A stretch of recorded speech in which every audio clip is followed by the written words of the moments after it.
Olá, sou Paulo Eduardo, nós estamos chegando para mais um estudo aqui no canal Minuto Missionário. Seja bem-vindo, que prazer encontrar você novamente aqui. É sempre bom, né, ter esse tempo juntos. Louva a Deus pela sua vida, pela sua companhia. Nós estamos estudando juntos a Bíblia, versículo por versículo, de forma expositiva. Estamos estudando a primeira carta de Paulo aos Coríntios. E é sempre bom ter você aqui conosco todos os dias. Você que não fez sua inscrição no canal, peço que clique aqui embaixo em inscrever-se. E ao sair daqui, deixe seu gostei, tem um joinha aí, ou não gostei também, se não gostou, e compartilhe o vídeo, manda para alguém, coloca nos grupos WhatsApp, nas redes sociais. É importante a sua interação conosco. Eu fico muito feliz quando vejo cada comentário, cada interação. Eu quero agora convidar você a me acompanhar em mais um estudo. Vamos juntos! Nós estamos estudando 1 Coríntios capítulo 8, hoje nós vamos para o versículo 10, nós vamos estar falando um pouquinho sobre a questão da carne sacrificada a ídolos. Isso mesmo, Paulo vem falando com a igreja em Corinto sobre uma situação que eles viviam e que era uma dúvida, se aquela carne que foi oferecida em sacrifício aos ídolos, eles podiam comer ou não comer. Na verdade, Paulo vem abordando aqui nesse capítulo 8 de Corinto a questão da liberdade cristã. E essa dúvida, pode, não pode, eles estavam criando ali na igreja de Corinto uma certa divisão.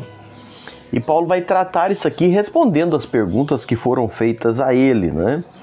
Lembrando que a prática da idolatria ali em Corinto era algo muito comum, existiam muitos sacrifícios aos deuses pagãos, eles haviam convertido, saído desse meio, mas continuavam naquele ambiente, naquela cidade, não é? E eles enfrentavam esse dilema, comer ou não comer a carne sacrificada. Anteriormente já falamos alguns aspectos disso e hoje a gente avança um pouquinho ainda no versículo 10, porque haviam 3 lugares onde se encontrava essa carne sacrificada a ídolos lá em Corinto, e esses lugares eram frequentados. E o que fazer? O verso 10, Paulo diz assim: porque se alguém te vir a ti, que és dotado de saber, à mesa, e em templo de ídolo, não será a consciência do que é fraco induzida a participar de comidas sacrificadas a ídolos? Irmãos, existia o templo dos ídolos lá em Corinto. E os membros da igreja de Corinto que haviam sido convertidos, mas eles haviam saído daquele ambiente. Mas nós sabemos que quando alguém se converte, ele não sai do mundo, não é? Ele continua morando aqui. Nós estamos no mundo, mas não somos do mundo. Mas continuamos morando aqui. Nós não rompemos todos os relacionamentos com as pessoas que não são cristãos. E os irmãos de Corinto estavam nessa mesma situação. Eles haviam convertido, saído da idolatria, mas não romperam os vínculos com as pessoas, os relacionamentos com aquelas pessoas que não eram convertidas. A própria palavra, não é? O apóstolo Paulo, ele fala sobre isso. As pessoas convertidas ao evangelho, eles mantêm laços de amizade com pessoas que ainda estão no mundo. Ser um salvo, ser um cristão, não é viver num gueto, isolado, fechado, sem ver ninguém ou falar com ninguém. Caso contrário, nós seríamos tirados desse mundo. A gente está aqui para pregar o evangelho, para testemunhar, não é?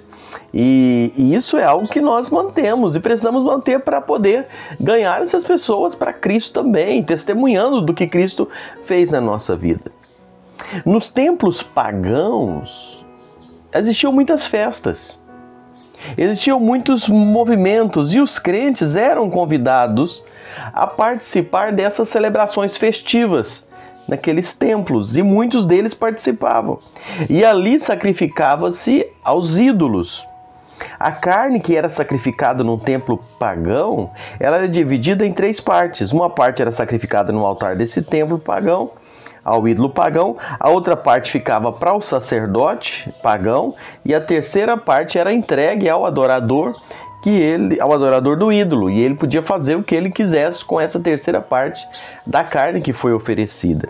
E esse adorador nem sempre consumia toda a carne, então parte dessa carne ele vendia no mercado da cidade e outra parte ele levava para casa e repartia com seus amigos, fazendo as suas festividades, os seus momentos também.